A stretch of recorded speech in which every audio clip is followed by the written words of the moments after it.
Welcome to Out of Home Insider, the first podcast for media and marketing executives that connects how offline attention drives conversion. My name is Tim Rowe, and for the past 4 years, I've been interviewing guests about their unique insights in bridging this misunderstood and undervalued opportunity for brands to create alchemy in the real world.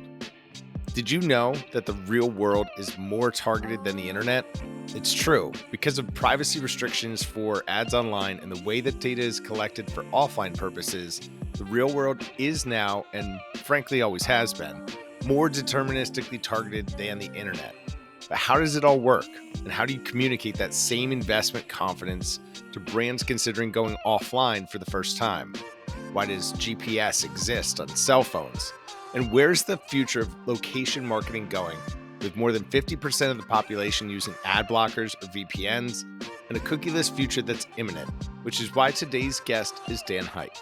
Dan is the VP of Channel Partnerships for Placer AI, an audience intelligence platform that has built its foundation in commercial real estate, civic planning, and retail. Find out how the data and ad tech landscape has evolved to its current state and what's coming, and what that means for marketers, which is the big idea I'd like you to consider. How well do you know the history of what you do? Because to understand where you're going, you need to first understand where you came from. Without further ado, let's go. Welcome everybody to the Out of Home Insider Show, a podcast like no other, hosted by the one and only Tim Rowe. Get ready to have some knowledge dropped on you and to be entertained, because nothing's more valuable than food for your brain. So sit back, relax, we're about to dive in as the best industry podcast is about to begin.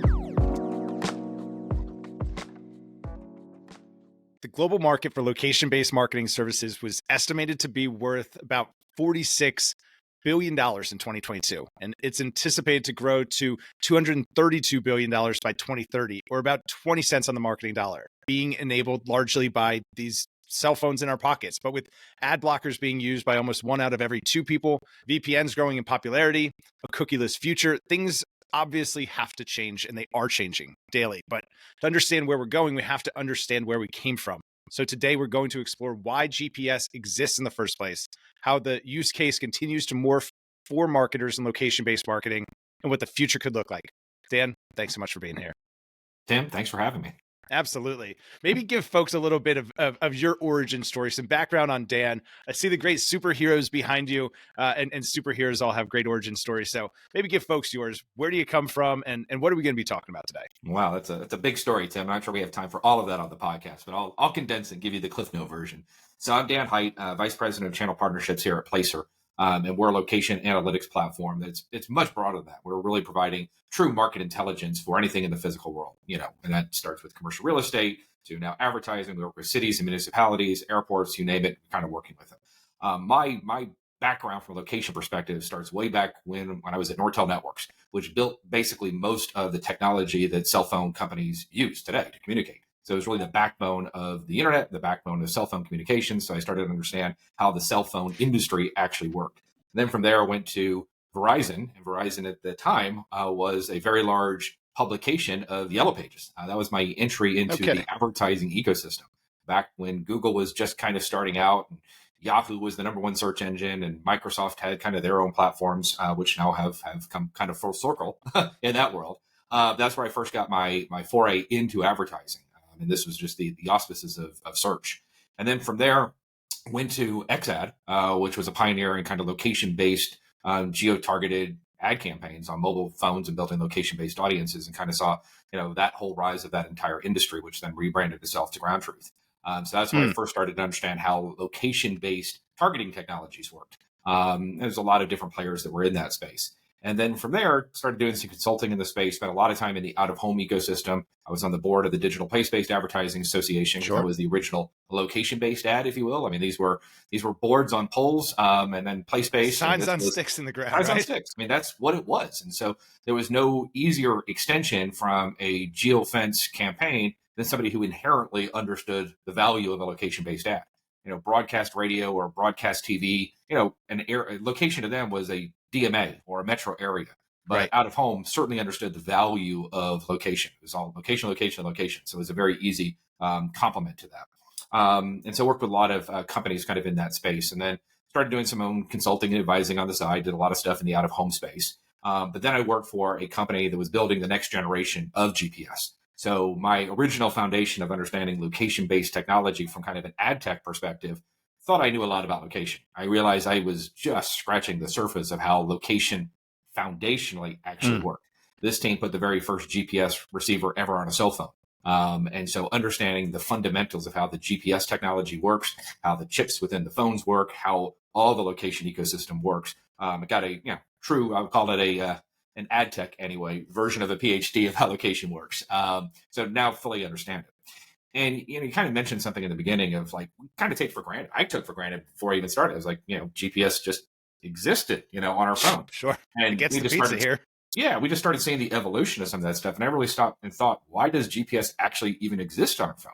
Because without GPS on our phones, Placer couldn't do what we do. XAT couldn't have done what it did. Just any type of location ecosystem would what Geopath does a lot for the industry with their partners. None of that could exist without having GPS. And I was like, well, why do we have GPS on our phones? Well, it was all because of 911. As people were moving from landlines to mobile phones, how are you going to find somebody when they need help? I don't think anyone really ever stopped to think about that. Because the landline was registered to your home address, right? And it was physically wired. So you called 911 and you couldn't speak, or were having a life event or a safety event, you couldn't actually speak or communicate clearly. By that phone connection, they would know where you actually were. They could send help to people in distress. Now, fast forward when we start moving to cell phones, well, it's not connected. If you can't tell them where you are, how do they actually find you? So the FCC mandated back in the early 90s, and it actually rolled out in 1999, that cell phone manufacturers, the cell phone operating systems, and the cell phone providers themselves all had to come together to support putting GPS receiver capabilities on a cell phone. And it was for public safety. And we just kind of took it for granted. And then once that capability was there, then you started to see a lot of new innovation started coming out. You started getting, mapping capabilities on your phone and GPS navigation, which most people just think of as that was always there. Well, it wasn't always there. And then you started seeing services that started coming out from that, from the Ubers and the DoorDashes of the world to location analytics. You kind of name it, kind of runs. And GPS today is responsible for, it's estimated over $1 trillion a year in kind of global impact for the U.S. So it's a dramatic shift, but the foundation of it was really around public safety. And you saw a lot of innovation that took off after that. And how has that use case maybe evolved or changed over time? Are we using GPS? Like, do our phones use GPS all the time? Is it a some of the time feature? I guess maybe if we could double click into that, how does this all roll up to location-based marketing? Yeah, well, I think foundation, I think most people just think of, location as just GPS. Well, it's not just GPS. First of all, there's, roughly 28 satellites that are used for commercial use for GPS. 28. They're 28. Not 2,800. No, 28. 28. There's 28. More NFL teams than satellites. And the reason why that is they're really high up in orbit. These things are in orbit, 12,500 miles in orbit. So they cover a very large geographic area of the Earth. But because they're so high up in orbit, they don't penetrate buildings. They don't work underground. There's a lot of challenges with it. It's unencrypted. That's why you can spoof your location. That's why VPNs come up, and you can kind of, if you're trying to catch a Pokemon in, another country that is only available in Japan, you can spoof your location. Or unfortunately, with some of the betting services on there where you can't do online gaming in one state, so you can spoof your location in another state. There's a lot of challenges with that are plaguing the online gaming industry. So GPS has a lot of capabilities, but your phone does more than just provide GPS. It uses other location services. And you're calling essentially the native operating system, either Android or iOS, to pull in the location services. GPS is one of those, but it also uses a lot of power. So the phones themselves use other sensors. They use the accelerometer, the gyroscope, the compass to understand when you need to call for a new GPS position versus having GPS running every second of every day. It would drain your battery very, very quickly to do that. So ultimately, we're using a multitude of different location services on the device to determine where that phone actually is. And everybody does that. I mean, that's the foundation of how location generally works. And GPS, most people just think GPS, GPS is the most accurate thing. Well, GPS, generally speaking, and this is from the US government itself, has accuracy of about 10 meters. Now, there's processes that people are using to improve that, but the actual GPS, is about 10 meters of accuracy, and it's getting better with new capabilities, and there is new standards that are being constantly deployed from a GPS perspective. traditionally, and I suppose I'm using traditionally to mean the past 20 years of digital marketing primarily, we've looked at reaching audiences based on interest and intent. Thinking Hmm. about a platform like Facebook or Meta, we're targeting people based on what they're interested in. If it's Google and paid search ads, we're trying to reach people based on their intent and what they're looking for. Hmm. In the real world, behavior and movement become, I suppose, those two north stars, the indicators of the audiences we're trying to Sure. reach. How do you think about that, or how do you start to make that transition as a digital marketer from interest and intent to behavior and movement, now that Well, we in many fundamentally in many understand ways, when the you're tech? out in the real world, you're doing your intent, right? I mean, if you're going to a quick serve restaurant, you're probably going there to Buy get a burger, something, get some get some fries. If food. you're going to a mall, you're probably going shopping to go get something. If you're going to, a concert, you're going to listen to whoever you're going to see. So you're actually doing your intent in many ways. And this was really kind of the auspice of a lot of, original location-based targeting tactics, right? In terms of building a location-based audience profile of where you're going in the real world. So I can understand who my luxury shoppers are. I can understand who my quick serve audience is. I can understand who my concert goers are. That was a very real thing. But you mentioned kind of in the opening, around privacy. The whole challenge is that starts to get into that creep factor, right? It's kind of it's like the Minority Report ish. You kind of walk into something, I know exactly that's Tim that's walking in, and that might be fine for certain use cases, but it starts to get into who understands that.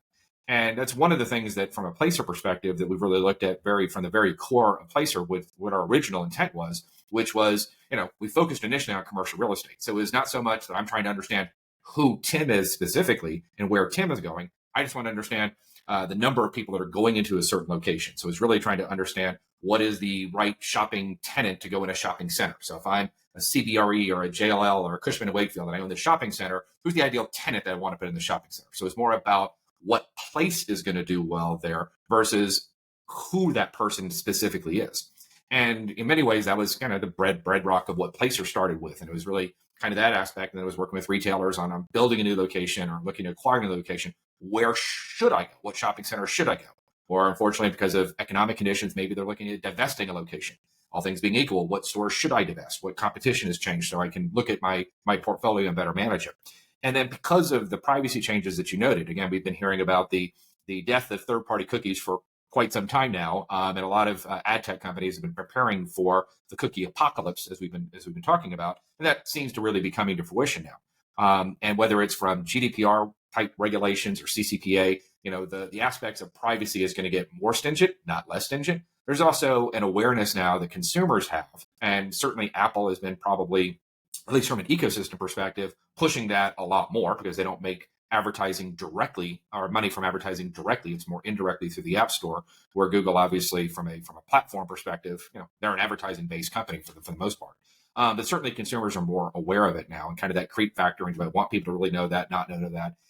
And so now we have a lot of interest from an advertising perspective where I don't want to understand who that specific person is. And I'm looking more at kind of a cohort based solution, or like what Google is doing, kind of a topic based solution. So a one to many, a one to few, kind of the days of one to one in many cases are, from an advertising perspective, are kind of over, or certainly close to being over. You might use it from like a CRM perspective, where if you have a relationship with a brand and you kind of opted into that, great, the brand can do certain things. But more mass market aspects are going to be much more one to many or one to few, which actually bodes very well for kind of the out of home industry in general, which has always been kind of a one to select, let's call it one to many for certain ecosystems, one to few for others, and increasingly kind of the retail media ecosystem as well. Again, which is not one to one, it's one to many.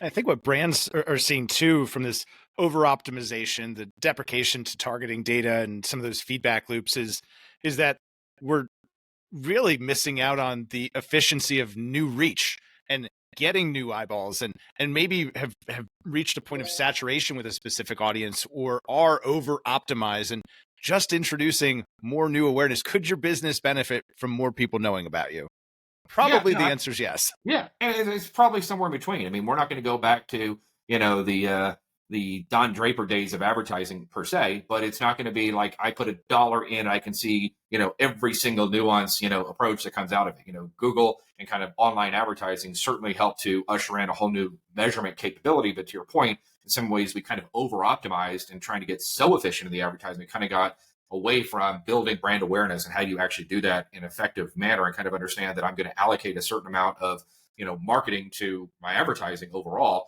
and I'm going to look at it kind of holistically. There's not going to be a silver bullet, and a lot of that has been again ushered in by GDPR originally, but increasing regulations overall and consumer backlash from being over targeted. Dan, I'd love to get your thoughts on, from a privacy standpoint, one, as a consumer, and two, specifically as marketers, as media sellers, how does data collected for the real world, how does that differ maybe from data that's collected online for the purpose of serving ads?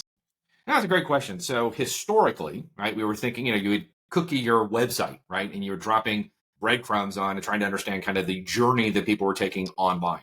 And people who use different operating systems have seen degradation of their user experience because everybody is dropping all these cookies, which means that these pages load a lot slower. So it's been actually a degradation in consumer experience. If you use something that has no cookies on it, you can see how much faster the pages load.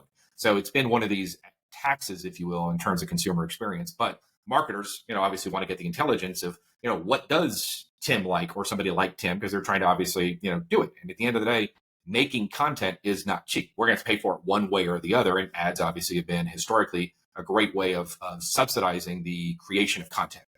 When you start thinking about what's been happening in the real world, we carry around these cell phones with us that are great at collecting data. And historically, you were collecting mobile ad IDs. Even before that, people were using things like the MAC address until Apple changed things, because it's kind of like whack-a-mole. You create some new way of tracking somebody, and that changes because you really didn't have permission. It's kind of like with, as Voltaire would say, or as younger people might think Spider-Man said it, with great power comes great responsibility. And at the end of the day, just because you can do something doesn't mean you should do something, or that you have the right to do something. And it's ultimately kind of that weighing that balance, if you will. But historically, you would take a mobile ad ID, which, Google has their version, Apple has their version in terms of how to collect this stuff. And then you as a consumer can opt in or opt out of that, depending on which platform you are and depending on what country you're in. Well, those days are becoming more and more murky, very similar to third-party deprecation. Mobile ad IDs are becoming, harder and harder to come by, either because of the OS changes, regulatory changes, or just consumer opt-ins or opt-outs. And so from a placer perspective, this is one of the things that we benefited from, because we never focused on mobile ad IDs. Because again, the roots of our company were really around trying to understand the place. It was really place intelligence, not person intelligence or people intelligence. Because we focus on commercial real estate, we focus on the place, not the person. We never were collecting this information. So we don't have any mobile ad IDs, even though we have our own SDK, a software development kit that sits within dozens of applications, where background location is paramount to the functionality of the app itself. Safety applications, weather applications, financial services applications, insurance discount applications for safe driving, things of that nature. But because we never focused on the person, we actually have software that sits within our app publishing partner server ecosystem that strips out all person identifiable information, known as PII, which many of your audience has probably heard of. But that also doesn't give us the mobile ad ID, because we don't want it. We don't need it. We're not building an ad targeting business or a retargeting business. So our business has never been impacted by mobile ad ID deprecation in any way. So if mobile ad IDs went away tomorrow, which tomorrow could be literally tomorrow, but it could be also 6 months or a year from now. But I think the smart money is that mobile ad IDs are going to become more scarce in the ecosystem, not more prevalent. Placer's business is immune to that because we don't have them in our system to begin with. How does this change? What are the implications maybe the next 3 to 5 years? We talked a little bit last time about Wi-Fi and routers and how some of the technology advancements that are happening in our kind of consumer lives are influencing the next stages of location-based marketing. What's coming? It's a great question. And much like, we started this with GPS and kind of how GPS exists in our phones and all the new ecosystems that develop because of that. We're starting to see a lot of this in terms of just overall technology advancements, and the cost and the barrier of technology cost coming down allows for more digital screens in the ecosystem. It allows for new capabilities in the ecosystem. Everything from, we've all had, challenges. I'm sure kind of most people understand this. You go into a big building, you open up Google Maps and you get that big blue circle. Like, we've all kind of experienced what that is. And that's just because you can't get line of sight to the satellites. And I don't care who you are, we all use the same GPS satellites.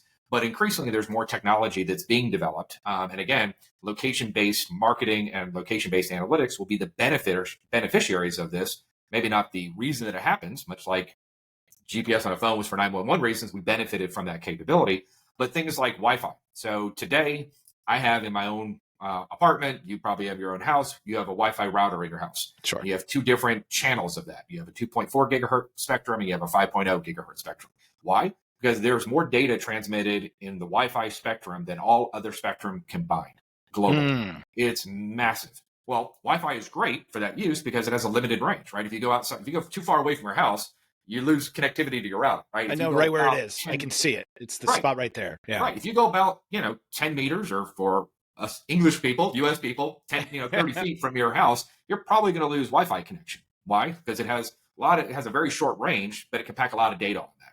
So what the FCC is actually doing is they're opening up more spectrum for Wi-Fi routers. Why? Because we're using a lot of devices. We have a lot of devices in our home. You go into a work environment, you have a lot more devices. You're transmitting a lot more data. How can I put more data on that spectrum more efficiently? It's really, how do you plug more stuff into the device? So the FCC is opening up more spectrum for Wi-Fi use. Well, when that happens, they have to make sure, because Wi-Fi spectrum is open spectrum. It's the reason why you can go down to Best Buy and you can buy, a router off the shelf. You can go plug it in. As long as you have a data connection, any router will work. Why? Because it's open spectrum. It's Gets you on the highway of the internet. Right. It's like going and getting a Garmin or getting a smartwatch. You have access to GPS. You have a data connection. It's open. It's open. Anybody can access it. That's the point of it. Well, with Wi-Fi, again, all spectrum in the United States, they're channeled for certain things. And your phone could pick up certain spectrum. And if you're on T-Mobile, you pick up certain bandwidth. If you're on Verizon, you pick up another bandwidth. Your AM, FM radios, if people kind of remember that, you tune your dial. All that's doing is just changing the wavelength of what that receiver can pick up. That's just the way radio spectrum overall works. Different bandwidths and different frequencies.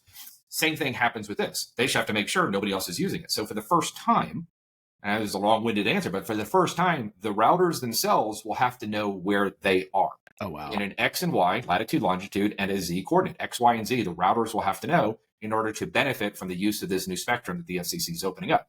So if you think about like a mall, you think about an airport, you think about some of these high traffic areas, think about stadiums where a lot of people are going, and you want to be able to put more data, more capacity for people to use this stuff. For the first time, some of these environments that have been GPS challenged are going to have new capabilities. What that's going to unlock from a marketing perspective, from a consumer experience perspective, will be fairly limitless. And so those are really some of the exciting things that from a retailer, they'll be thinking about, from marketers, they'll be thinking about, from stadium owners and event operators, what are they going to be thinking about just in terms of, as this new bandwidth gets unleashed, what do you do to the consumer experience? What type of advertising and promotion, obviously, you might want to do for that kind of stuff, but just what do you want to do in terms of the overall experience for consumers?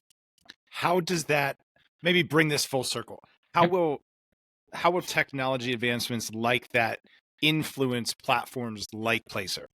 So if you think about this, think about a shopping mall. So right now for GPS or an airport, very similarly, you kind of have an idea of where somebody is. But I don't know if you're in the Bath and Body Works or if you're in the Starbucks right next to it, because GPS inaccuracy, you can get down to kind of a small area, but both. I went to both. Yeah. And so you really need to understand, where you are. So as the indoor positioning gets better, trying to understand, are you in the Bath and Body Works or are you in the Starbucks, becomes a whole lot more clear. If you're in an airport, are you a gate A31 or A32? I mean, they're right next to each other. And so those types of things will open up new capabilities. Again, from a promotional perspective, from an intelligence perspective, again, if I'm at gate A31, I might be going to Cancun. That's a very different audience than I'm at A32 and I'm going to Boston for a trade show. So understanding that gives marketers, gives intelligence to, again, consumer intelligence platforms, and obviously Placer, we're going to help leverage some of those things to provide more insights for the breadth of customers we work with. Well, consider me subscribed. I'm sure there's a lot of folks listening right now that are just frothing for more. So maybe give them the Latin long. Tell folks where to go to learn more about what Placer's up to, maybe good places to connect with yourself. Absolutely. So you can find everything you want from Placer at placer.ai. So that's placer.ai. We've had that URL in before the AI craze. So it's always been at the root of who Placer is. But we focus a lot in intelligence and information. So we have a whole Discover series that you can go out and subscribe to and look at and stay up to date with what Placer is doing. My contact information is just dan.hight@placer.ai. So you can reach out to me directly, and stay tuned for more exciting news from Placer. We definitely will. Maybe as the jumping off point, what puts the AI in Placer AI? I can vouch for the fact that you've been AI OGs, but what puts the AI in Placer? Yeah, I would say that the big part of it is we're trying to ultimately take more intelligence into the platform to make better decisioning just overall. And so part of this starts obviously with the cell phone itself and kind of the intelligence of what that is, but it's also the context of what it is. So again, when you start thinking about the GPS inaccuracies, are you in the parking lot or are you inside the store? Well, at some point in time, you have to make some very educated guesses, but you can do that with very large data sets to ultimately understand some of those things. You can also look at where you have peaks of spike of foot traffic or lows of full traffic or footfall traffic. Some of that was COVID related. Obviously, we saw everything was fine until March of 2020, and then everything shut down overnight. Well, you can see that, but certain events are going to drive spikes or fall off in traffic. What we're doing right now is trying to give you some intelligence of what may have happened. Was this around a holiday? I mean, again, if you're a marketer in New York, well, what just happened in Dallas on a Tuesday? You might not know that there was a parade. So if we can provide you that intelligence of what may have led to a spike in traffic or fall of traffic, gives you more insights to how you want to leverage that, again, from a retailer perspective or from city planning perspective. Excellent. Dan, thank you so much for sharing as much as you have. We'll make sure to link to all of the resources to make it easy for everybody in the show notes. And again, thank you for being here. Thank you, Tim. Absolutely. If you found this to be helpful, please share it with someone who could benefit. As always, make sure to smash that subscribe button. Wherever you're listening, leave the podcast review. That's how you help us grow, and we'll see y'all next time. It might take a lifetime to know just who you are. Quarter century, I finally came to my senses. I finally got my hand up on the tinted Benz, kid. I see the world clear through my tinted lenses. With the dream and the drive, the possibilities endless. Now print that, send this all the way to Tokyo. Take a trip down south, down to Mexico. Next stop, Shanghai, the world-class trade show. First class all the way, cause that's how we roll. Yeah, call us the rock star businessman. Rockin' shows, we handle business, man. We got our own future in the palm of our hands, cause divided we fall and together we stand.